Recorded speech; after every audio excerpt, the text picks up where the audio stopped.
자, 얘들 안녕. 오늘 이 시간에는 통일신라와 발해의 문화 이 부분을 좀 하도록 합시다. 그래서 크게 학습 목표를 보면 두 가지야.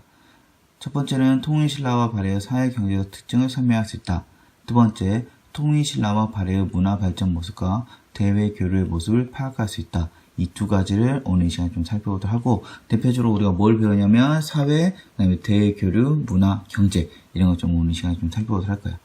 특히나 이제 문화사 같은 경우는 이제 불교, 즉 원효와 의상에 대해서 우리가 조금만 더 자세히 보도록 할 건데, 우선 첫 번째 이제 사회 모습 봅시다.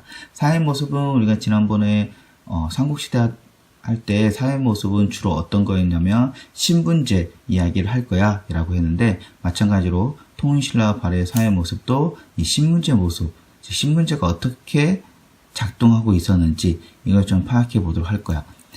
근데 이제 우리가 지난 삼국시대 걸 다시 한번 생각을 하자면, 신라는 골품제에 의해서 이루어진다 했잖아? 골품제. 즉, 골품제는 지배층만을 위주로 하는 신분제였다라고 이렇게 정의할 수 있는데, 어쨌든, 통일신라의 사회 모습, 즉, 삼국시대와 좀 유사해, 왕, 귀족, 평민, 노비들이 있었고, 방금 말한 그런 골품제는 이 왕과 귀족들,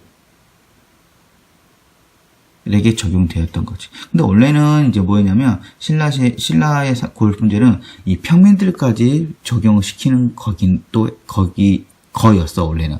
왜냐면, 골품제는 골과 품으로 이어졌는데, 골은 성골과 진골, 즉, 왕들이었고, 그 다음에 6두품부터 1두품까지 이루어지는 두품으로 이루어지는데, 5두품에서 1두품까지 우리가 흔히 이제 평민들이라고 할 수 있어.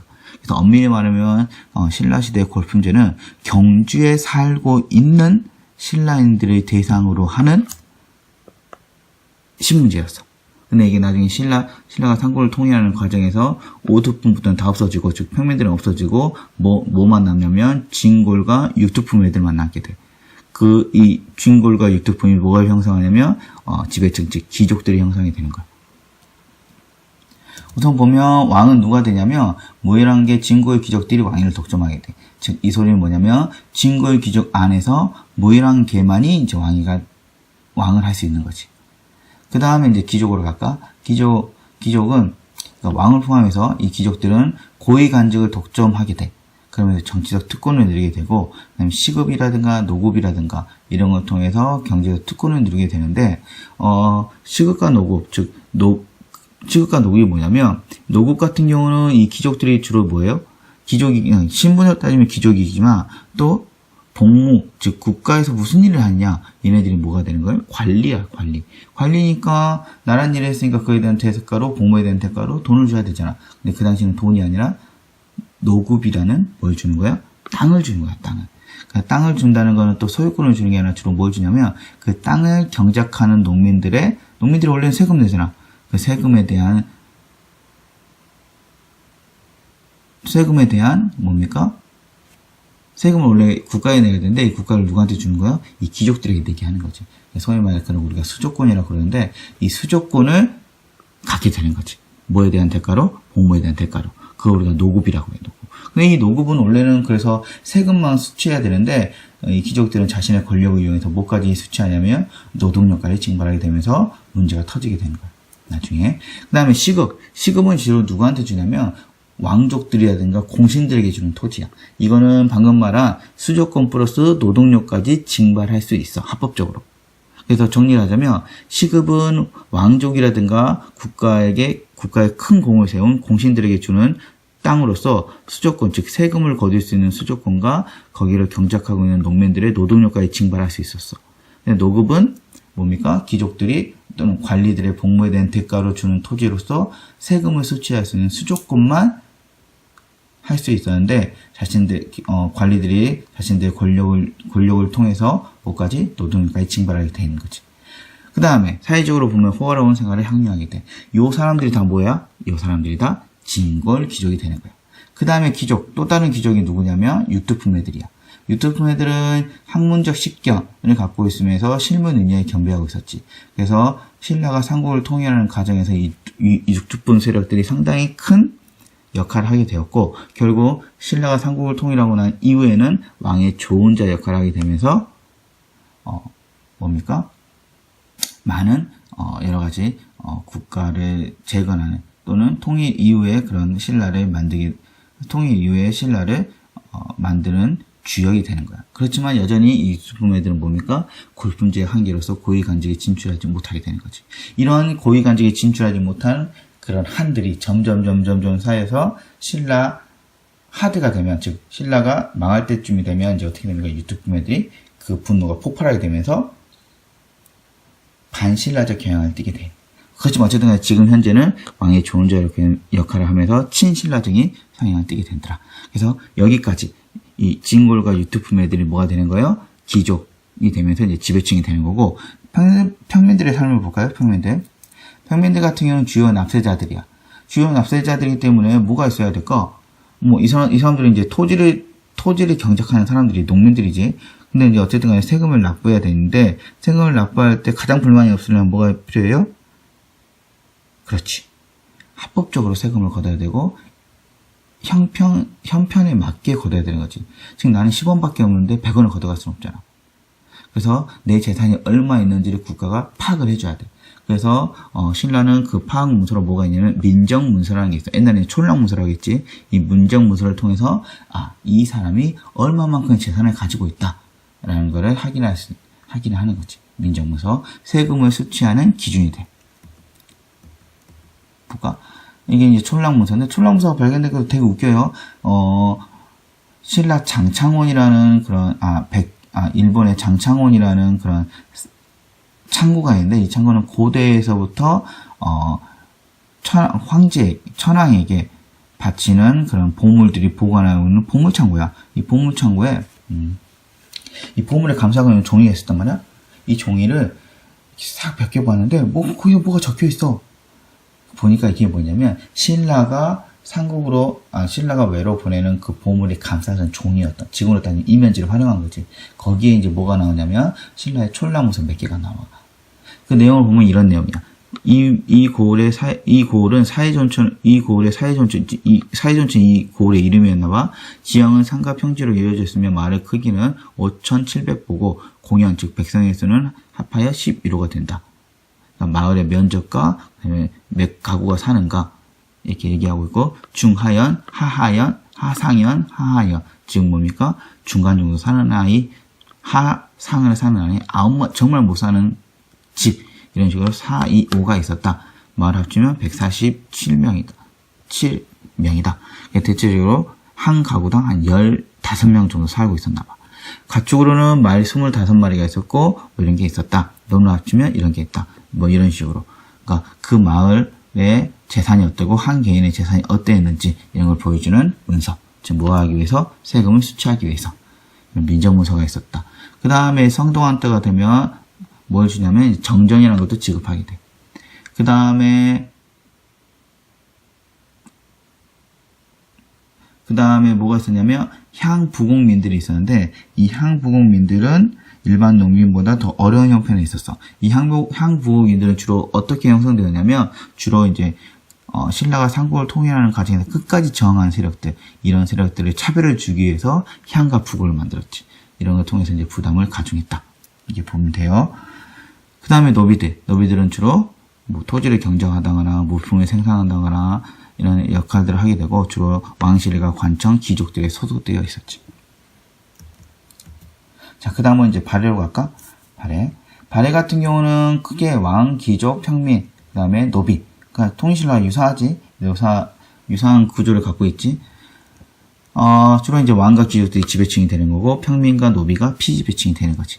자, 왕은 주로 누구냐면 대시왕족이야. 알다시피 발해를 세운 사람이 누구예요? 고구려 유민이었던 대조영이지.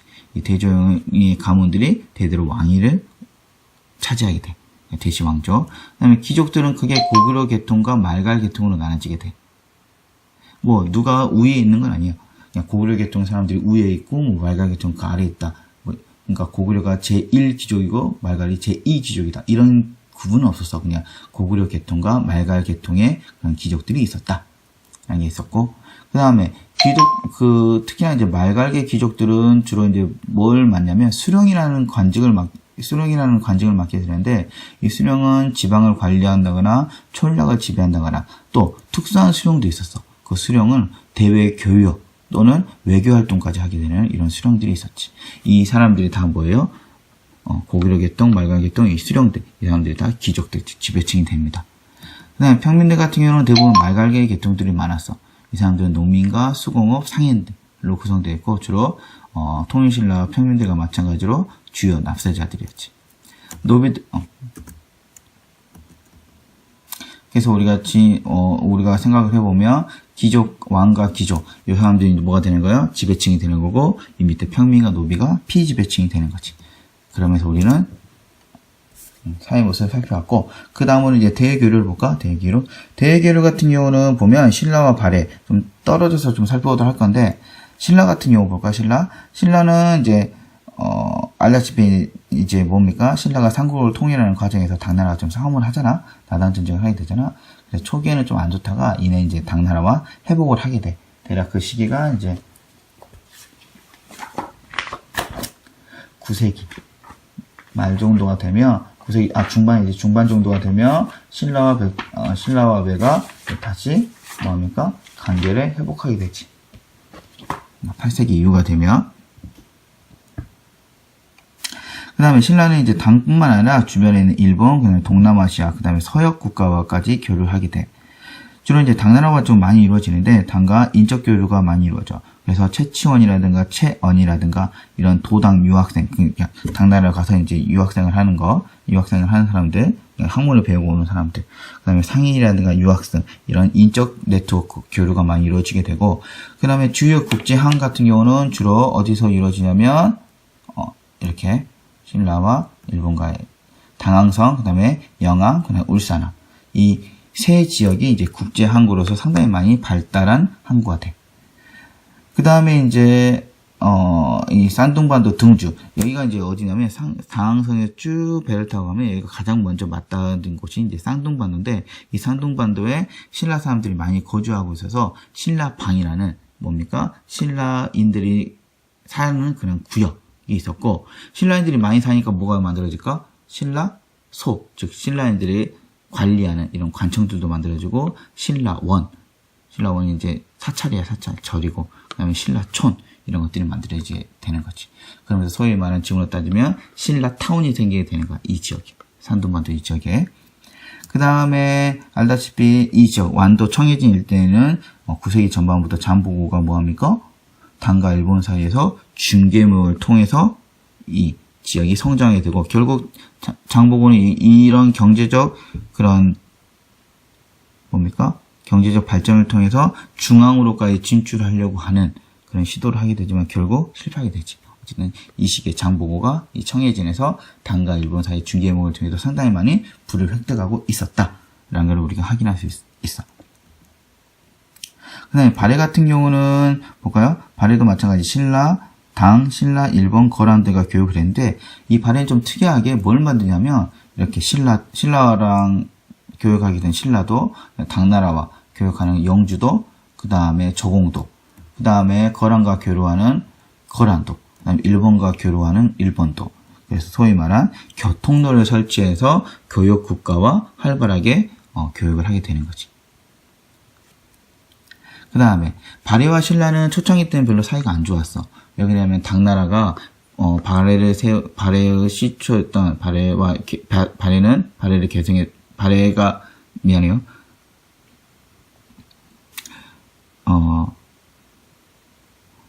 아버지 국가였던 이 고구려를 멸망시켰잖아. 그런 것도 있고, 대조영이 당나라를 피해서 막 발해를 세우는 그런 아주 위험한 상황에서 발해는 처음에는 당나라와 사이가 좋지 않았지만 이내 문왕 때가 되면 사이를 회복하게 되면서 친선관계로 전환하게 돼. 발해 같은 경우도 이제 당나라와 활발하게 교류를 하는 과정에서 이 산둥반도의 등주 지역에 발해관이라는 여관, 지금 일단 여관인데, 이런 식으로 상당히 많은 사람들이 이 지역에 거주를 하거나 아니면 활동하면서 발해관이라는 발해 여관이 생길 정도로 이 지역에 상당히 많이 발해 사람들이 많이 왕래하고 있었다. 즉 이 지역에 신라타운 또는 발해타운도 생겼다. 신라타운 또는 신라타운과 발해타운이 같이 형성되었다라고 볼 수 있지. 이런 그림들을 거기 어디입니까? 유인물에 그려주시면 돼요. 그 다음에 뒤로 넘어가면 이제 신라 유학. 신라 유학 같은 경우도 방금 말한 것처럼 이런 식의 미안해요. 다시 한번 대교류가 이루어지는 거지. 이거는 뭡니까? 교과서에 있으니까 교과서 52쪽에 있으니까 한번 보세요. 그 다음에 세 번째로 우리가 살펴볼 건 뭐냐면 신라 유학이야.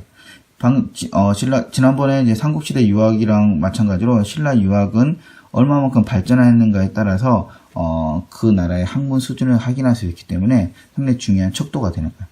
신라 유학 같은 경우는 교육기관으로서 국학이 있었고, 그 다음에 원성왕 때가 되면 관리 채용 과정에서 독서 상품과라는 게 만들어지는데, 독서 상품과는 뭐냐면 유교에서 중요시하는 경전을 얼만큼 잘 읽고 얼마만큼 잘 이해하는가 그 정도에 따라서 상중하로 나누고 그 상중하에 따라서 관리를 채용하는 그런 제도야. 뭐 이런 식으로. 그래서 상중하, 즉 특풍도 있었나 봐요. 그래서 크게 보면 4등급이 있었나 보지. 4등급. 그래서 특풍, 상풍, 주풍, 하풍 이런 식으로 해서 나중에 이제 간직에 진출할 수 있게 해주는 제도. 독서 상품과가 있었어. 그렇지만 이 독서 상품과는 신라는 방금 말했던 골품제가 있었다 했잖아요. 골품제의 한계 때문에 그렇게 크게 독서 상품과가 유행하지는 못했어. 그 다음에 신라 유학을 또 우리가 볼 수 있는 게 뭐냐면 대표적인 유학자가 있었지. 화랑색이라든가 계림작전이라든가 이런 걸 쓴 김대문, 그 다음에 외교문서를 상당히 잘 썼던 강수, 그 다음에 채치원 같은 경우는 지난번에도 아까 전에 나왔지만 도당 유학생으로 가서 당나라의 빈곤가, 즉 외국인들만 보는 시험이 있는데 거기 합격해서 당나라 관리로서 활동을 많이 했지. 대표적으로 당나라의 황건적이 그 당시에 황건적이 난이 있었는데, 황건적 너희 가임마! 이라는, 토황소 경문이라는 걸 써서 상당히 많은, 사람들의 찬사를 받게 되는 거지. 그 다음에 설총이라는 사람이 있는데, 설총은 알다시피 원효의 아들이었잖아요. 설총 같은 경우는 이두라는 걸 정리했는데, 이두는 뭐냐면, 우리가 이렇게 말하는 거, 애야, 안녕, 이거를 한자로 표기하는 거예요. 한자식으로. 그래서 이렇게. 이런 식으로 신라 표기인데, 뭐 선화공주춘, 선화공주는 이런 뜻이야. 탐일지가 랑치고, 이게 뭡니까? 남몰래 사귀어 두고 뭐 이런 뜻이야. 그러니까 이런 식의 이두라는 걸 정리했지. 발해 같은 경우도 유학이 많이 발전했어. 발해에서 보면 발해의 비석이라든가 뭐 이런 걸 통해서 보면 발해도 상당히 많은 유학이 발전했구나 라는 걸 확인할 수 있고, 대표적으로 발해의 교육기관이었던 주자강 이런 걸 통해서 유학을 상당히 많이 보급하려고 했구나 라는 걸 확인할 수 있어.